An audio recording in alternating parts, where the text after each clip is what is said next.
So, Arsenal are back in action tomorrow night against Man United in the FA Cup. Last time we played Man United in the FA Cup, Danny Welbeck scored the winning goal to knock them out of the competition at Old Trafford. Quite ironic that Welbeck went back there and scored the winning goal. Now, let's hope for our sake that Alexis Sanchez doesn't come and do that to us tomorrow night, because you just know this little prick will celebrate if he scores. Team news today coming out of Manchester is that David De Gea hasn't travelled, which I suppose is a bonus for us, seeing as he is the best goalkeeper in the world right now. And every time he plays against us, he turns into fucking Spider-Man. So we've got a chance. Obviously, we're at home. We've just beaten Chelsea. Confidence is high. They're under new management, obviously, with Ole Gunnar Solskjaer. They've won 7 straight games, so they're going to be full of confidence as well. But I see this being a really end-to-end game. Both teams ain't great defensively, and we're both better going forward. So I think the best form of defence is to attack. And yeah, we shall find out tomorrow what happens. Personally, like I said, I think it's going to be end-to-end, and I'm going to go with a high-scoring game for this one. A lot of people have been saying that it's the shit cup and that we should rest players. Obviously, league position's more important. Load of bollocks.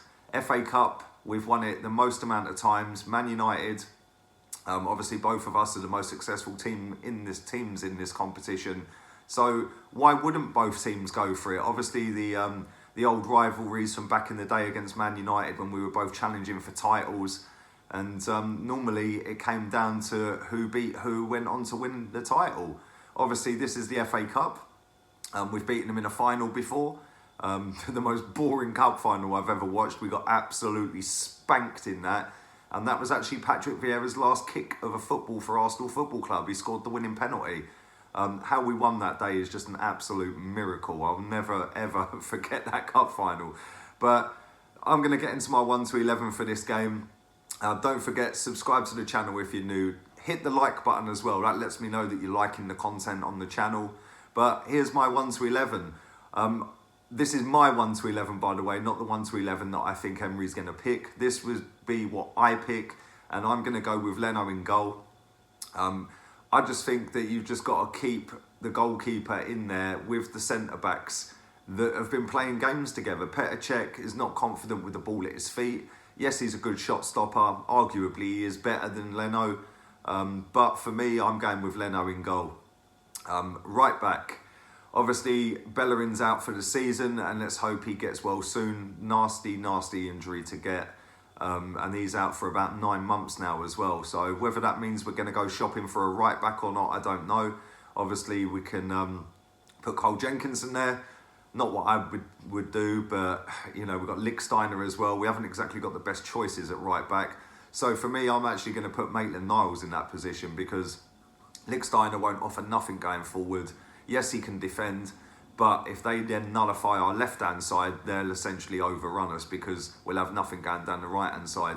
Obviously, Rashford plays out on that left-hand side quite often, and I think that if we put Maitland-Niles there, I think that would be a good battle, and I think Maitland-Niles will do a better job against Rashford or Martial, whoever plays out there, than Lichtsteiner or Jenkinson. I'm going to go with a 4 at the back.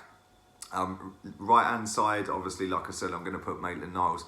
Left-hand side, I'm going to stick with Kolasinac. I thought we'd done really well against Chelsea. Bullied Pedro all day. And yeah, I'm going to go with him. He offers a threat going forward as well. Just needs to compose himself a little bit when he gets into the box. He's had a couple of chances where he could have had a shot, and he's decided to pass for some unknown reason. But yeah, that's my left-back for the game. Centre-backs, I think I would go with Mustafi and Socrates for this one. I think it's a little bit too far to be asking Koscielny to play again. Yes, he was brilliant the other day against Chelsea, but not for me in this game. He can't play 2 big games in a row like that. He just ain't got it in him anymore. So I would bring Mustafi back into this one, and I'd put him next to Socrates. Into midfield, Lucas Torreira. He played really well against Chelsea as well, and he's starting for me in this game. I'm going to put him next to Granit Xhaka. Say what you want about Xhaka, but normally when they play together in a 2, they're pretty decent. So that's what I'm going to be doing. I'm going to be putting Granit Xhaka there. Now, in front of them, I'm going to go with a 3. So I'm going to go 4-3-2-1. I am going to go with Aaron Ramsey in the centre of that 3.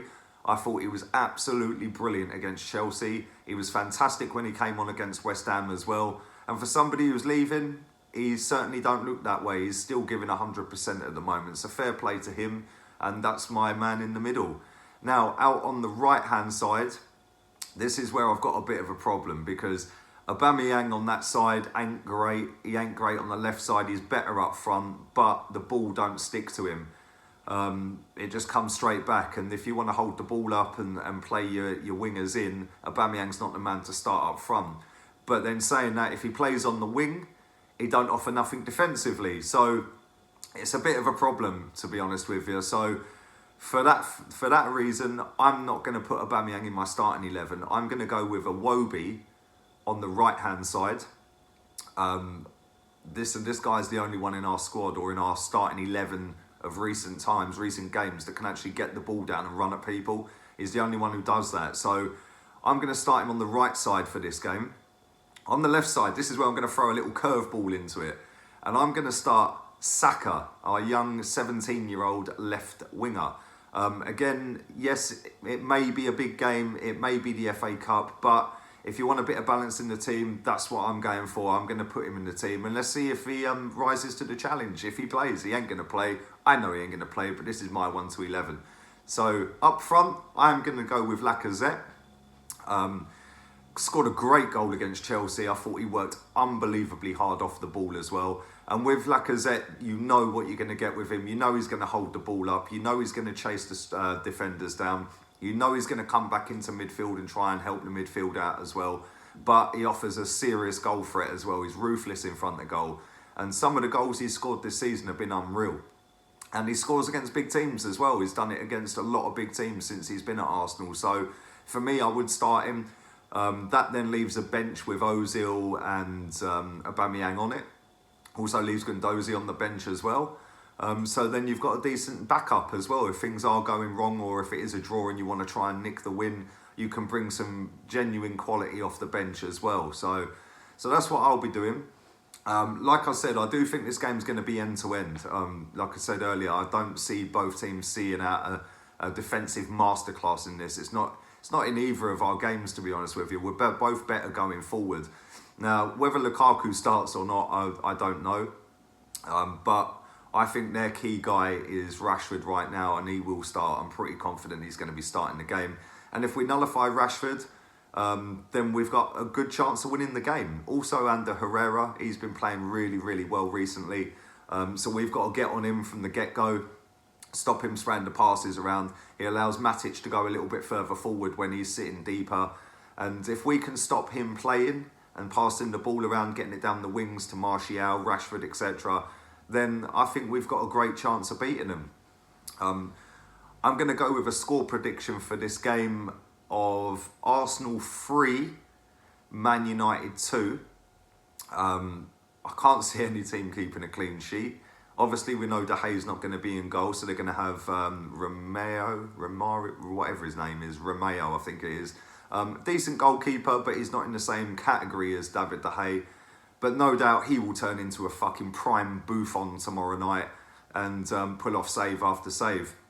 Obviously, last season when we played at the Emirates in the league, 2 fuck-ups in the first 10 minutes gave them a comfortable little 2-0 cushion, and then we poleaxed them after that. It weren't to be, and they ended up doing us, and I'm hoping and praying that we don't fuck up in the defence and we take our chances tomorrow night, because if we do, it's going to be out of sight. I'm fully confident for this game. I'll be at the game. I'm looking forward to it, and keep your eyes peeled for my review straight after the game at the Emirates tomorrow night. Don't forget, like I said, subscribe to the channel if you're new. Big up everyone who has so far. I'm nearly on 5,200. And don't forget to share the content around. Leave your 1 to 11s in the comments section. I'll do my best to reply to as many of you as I can. Until tomorrow night after the game, I'm out of here. Laters, peeps.